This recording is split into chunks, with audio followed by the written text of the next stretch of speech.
Hayyee gaariidha. Kan biraa qabxii tokko Jaal Gammeesiniif itti fufaa. Hogganni waraanaas ta'e hogganni qabsoo kanaa dirreerraa ta'uu qaba jedhamaa tureera. Amma garuu muudamni tokko alatti kennamaa jira. Kuni akkamittiin ta'a waan jedhamutu gumgumama. Kanarratti illee yoo nu ibsitan. Yaa isa kanas gaafuma sanarratti dubbatamee himamee jira jechuudha. Qaamni alatti hojjetu kun qaama dirree jiru ajaja olaanaa waliin kan hojjetaa jiru. Isa santu qajeelcha isa santu akka inni hojii isaa raawwatu taasisa. Kanaafiyyuu direct akkuma nama dirreedha hojjetameetti kan ilaalamu jechuudha. Maaliif namni dirree jiru bakkoota barbaachisaa ta'e gahee waan silaa hojjechuu hin danda'u. Isa kanarraa kan ka'e akkasitti akka hojii raawwatamtu murteeffamee jechuudha. Kanaafuu bifa akka sanaatittiin yoo hubatame qajeellan hubatame gaariidha jechuu barbaada. Ayyee Jaal Marroo fini gaaffii kan biraa qaba. Gaaffiin kun illee gaaffii wal dhahaadha. Komee ma'ala kana gumgumamudha garuu gaaffii amma maaliif hogganni ala muudama waan jedhuun wal faallessudha. Ammoo uummanni akka dhugaa jiru hubatuuf akka qulqulleessitaniif isin gaafachaa jira. Namoonni biyya alaa kana keessa jiran keessattuu jechuudha gumgumii fi sodaa yaaddoo qabu. Maalidha hogganni hunduu dirqamni hunduu hojiin hunduu yoo dirreerraa ta'e nuti qabsoo kana ala baanaa waan jedhamutu immoo jira karaa biraadhaan. Kana akkamittiin wal simsiistu? Hayyee fayyaa ta'e qabsoon bilisummaa Oromoo uummata miiliyoona 50 sanaa olii gaggeeffamaa jiru uummatichuma keessa jira. Yaaboo namni dirree keessatti wareegama kafaluu jiru uummata isaa keessatti wareegama kafaluu jiru bakkum qabsoon sun jirtu jira. Kaani biyya adda addaati jira. Biyya adda addaa jira. Sabummaa biyya biraati qaba. Lammummaa biyya biraati qaba. Bakattummaan kan jiru jira. Hojii adda addaan qabee jira. Qabsoon Oromoo warruma kana qofa irratti xiyyaafannoo gootanii gaaffii akkasitti dhiyaatuun illee dogoggora. Qabsoon Oromoo uummata miiliyoona hedduu keessatti gaggeeffamu achuma bakkuun sun jira. Hoggansi dirreerraati dirqama dirreerraati. Namoonni tokko hojii yoo nu barbaachisa ta'e biyya alaa keessatti hojjetamuu fi dirqama nurraa tufatanii hojjetan ni jiru.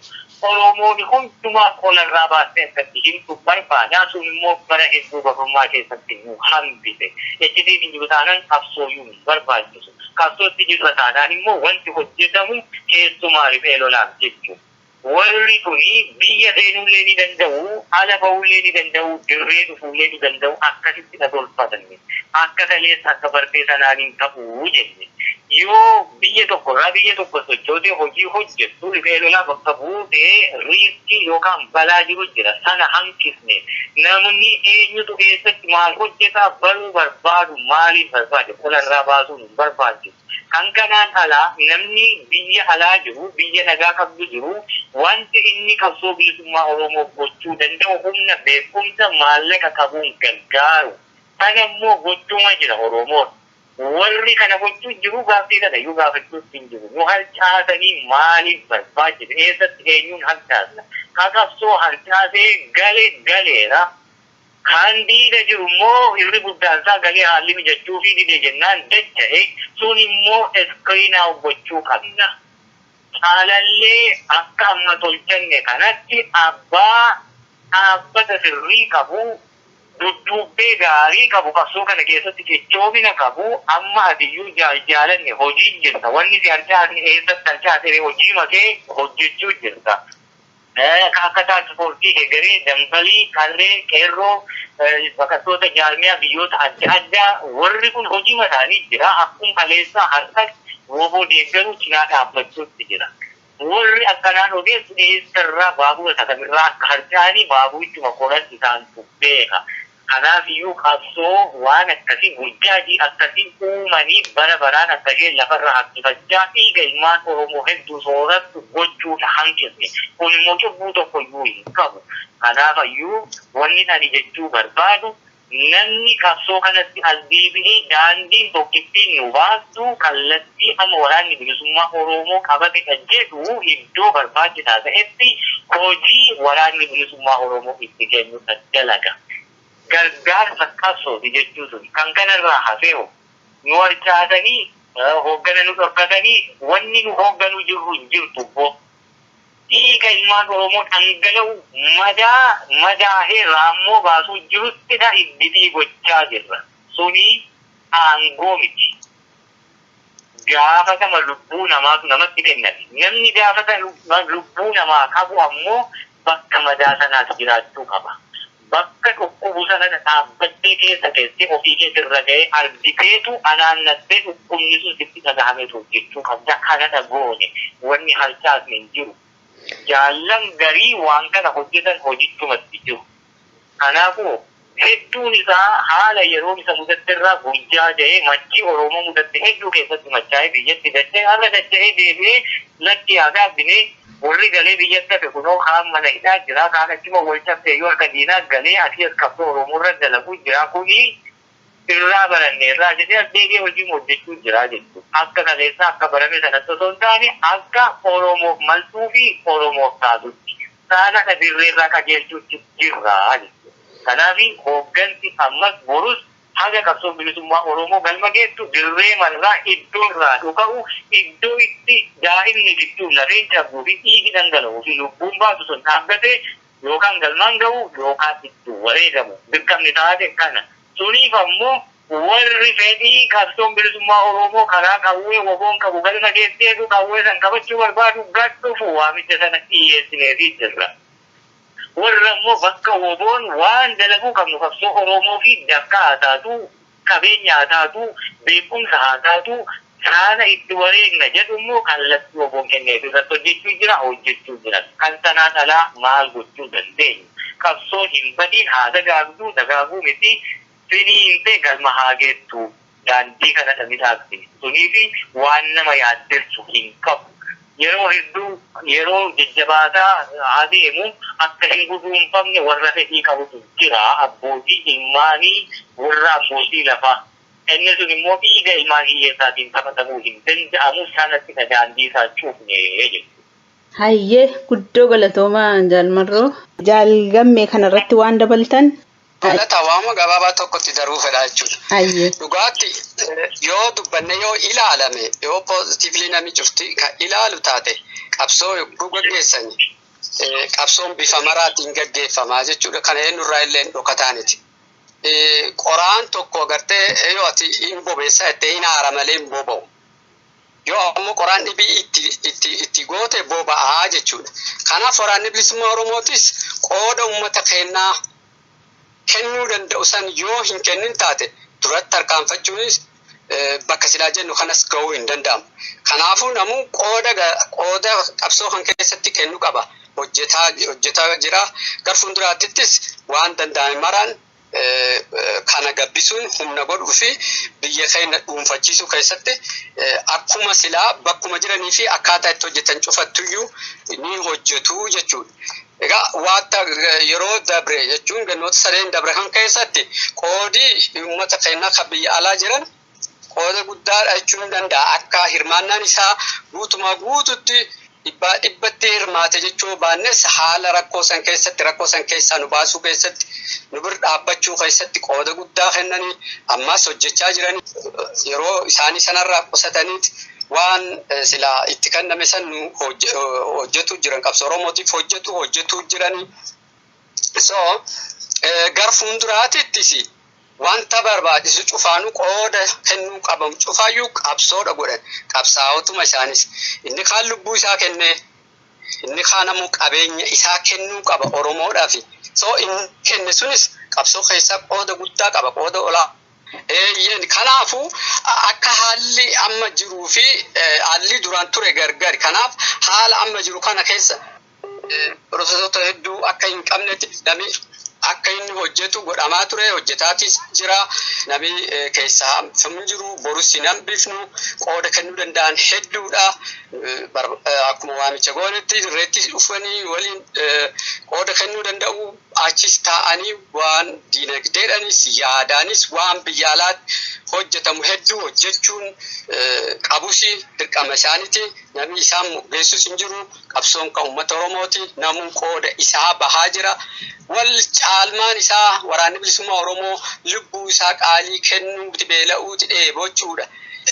Kana kan gadi hafe ammoo qabeenya isaa danfee argate sana qabsoo sanaaf gumaachaa jira. Kanaafuu irratti hirmaataa jiranii ammas borus warri hafes irratti hirmaachuu qabu wanta sila qabsoo tan fuulduratti tarkaanfachiisu cufaayyuu gama dirreetinis walitti hidhatanii hafe waan nurraa hafe cufaayyuu godhuus qabu namuu moggaatti hafuun qabu yoo namni kun cufti waan danda'u cufaan hirmaate qofaadha amma waan ta'enne laf kenne kunoo tanaa jiraa jennu kana dhugoomsuu dandeenya kanaafuu akkasitti hubachuu qabu jedhaan illee dabalataan. Tolee ulfaadhaa fayyaa ta'a. Dhaggeeffattoota keenya sagantaa keenya caqasaa akka jirtan abdii qabna. Gaaffiif deebiin kun ammallee akkuma itti fufeetti jira. Isinis nu faana tura. Mee amma gara injifannoolee waraanni bilisummaa Oromoo gonfateetti deebina. WABO'n lafoota hedduu to'annoo isaa jala oolfataa jira. Kun immoo waan hedduu nama gammachiisudha. Lafoota to'ataman kana akkamiin harka waraana bilisummaa Oromoof uummata Oromoo tursuu irratti hojjechaa jirtu. Uummanni Oromoo akkamiin kana milkeessuu keessatti gahee isaa ba'ata maal gochuu qaba jettu Jaal Gammeetti naafuu fa'a. Yaa egaa eegumaa kenne kana murteessineen boodatti murtiin achitti dabre keessa lafa diinni harkaa qabu ganna 151 olitti sirna impaayera dulloomaa kan afaan qawweetiin qabatee jiru kana humnaan buqqisu kalees qabumaan qabdootanii qabumaan buqqifneennetti wareegama gasgoo kan cufetti baasaa jirra.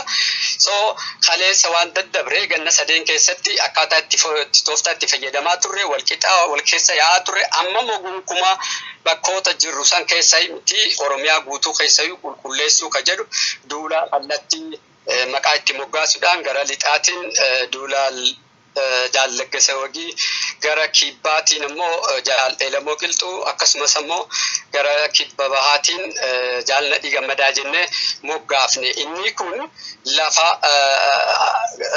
duraan keessa waliin hanga tokko waliin keessa turre san keessa diina haxoofne baasuudha isa kana keessatti egaa milkoomne jirraa jechuudha qorshiin kun ittuma jira uummati keenya waan kana dhugoomsuu keessatti akkuma duratti dubbadde namni cufti qooda keessaa qaba uummati keenya ka biyya alaas jiru ka biyya keessa jirus qooda guddaa kennuu qaba qooda guddaa hoggaa kenne waan jenne sun dhugoomsine Oromiyaa guutumaa guututti dhuunfachuu dandeenya waan taateef ka biyya keessa jiru waan cufaanuu nu bira dhaabbataa jira kan caalaa daranatti jabeessu qaba qeerroon waan godhaa jiru jira innis kanarra jabeesse waraana kana waliin ta'uudhaan diina kana buqqisne Oromiyaa dhuunfachuudhaan uummati keenya gabrummaa bara dheeraatii fi boo'ichaaf gadadoo hidhamaa ajjeefamuu san keessaa bilisa bahuu qaba kun ammoo wareegama ulfaataa nu feesisa wareegama ulfaataa kana baasaa jirra uummati keenyas kana baasuu qaba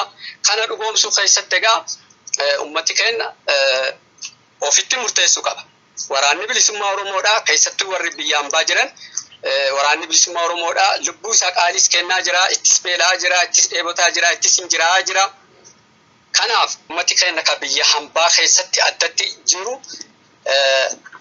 waa duula kana dhugoomsuu keessatti innis duula kana ofitti fuudhee beela'uu qabaachuudha ji'a tokkoofis ta'u beela'uu qabu hoggaan jedhu bajeta silaa ji'atti ramadatu san xiqqeessee beela'ee gumaata bilisummaa Oromoodhaa kan biyya Oromiyaa dhuunfachuudhaa kana bahuu qaba.